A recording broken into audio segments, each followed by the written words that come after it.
Sunday Leisure, and last week, Nick Cowan, the associate editor of Stuff magazine, was raving on about a brand new gaming chair. Now he's raving on about a new app that's come out. Nick, good morning, good afternoon to you. Tell us what this BritBox is all about. Okay, so BritBox is a streaming app. It's a collaboration between the British broadcasters BBC and ITV. And what it does is it essentially is a streaming app for Anglophiles, I suppose you'd put it that way. All of the content on it comes from ITV and BBC. You have new shows such as, newish shows such as Luther, Wire in the Blood, the recent In the Line of Duty. You've got reality TV shows like Antiques Roadshow and Hell's Kitchen and The Naked Chef with Jamie Oliver. And if you're one of these people who, like me, watched a lot of British comedy back in the day, you'll be pleased to know it's got things like Fawlty Towers and Blackadder on it as well. It's got a hell of a lot of content, and it's priced pretty competitively too. Well, I mean, between BBC and ITV, there is a hell of a lot of content there, full stop, that they can package up and sell on. You say it's competitively priced. What sort of prices are coming in at, firstly? No, it's 99 Rand a month, which makes it cheaper than Netflix, and I think it's cheaper than Showmax as well. I don't subscribe to Hulu, but I know it's cheaper than Amazon Prime, and no one knows what the pricing of Disney Plus is going to be when it finally arrives in the country next year. But I'm assuming that that's going to be more expensive as well. Like I said, though, you have to kind of really enjoy British television. I mean, who doesn't? British television has pitched up on Netflix. It's pitched up on Showmax, and it's doing very well indeed. But I think that one of the main draws of BritBox is because it has that vintage catalogue. It has those old shows that people remember from back in the 80s and back in the 90s that will really draw in the audience numbers. But Nick, how do you think it's going to do in this particular market, in Africa, in South Africa? Well, I mean, here's the thing. British TV does pretty well out here. Whenever the BBC releases a big kind of a show, it immediately goes on DSTV. It goes on Showmax as well. And then, of course, you have a lot of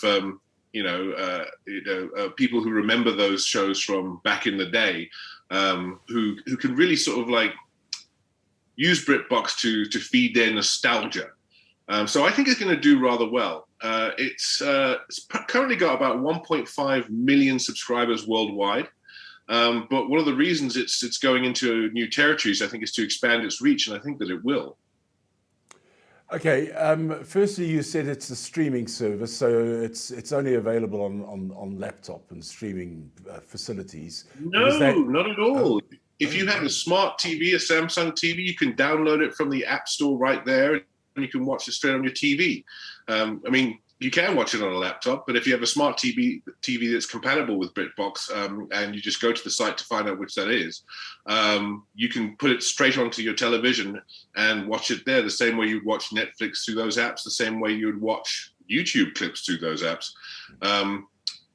So you don't have to have a desktop to watch it.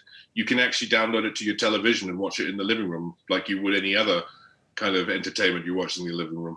The only sticking point for me is that it's not on video game consoles as yet.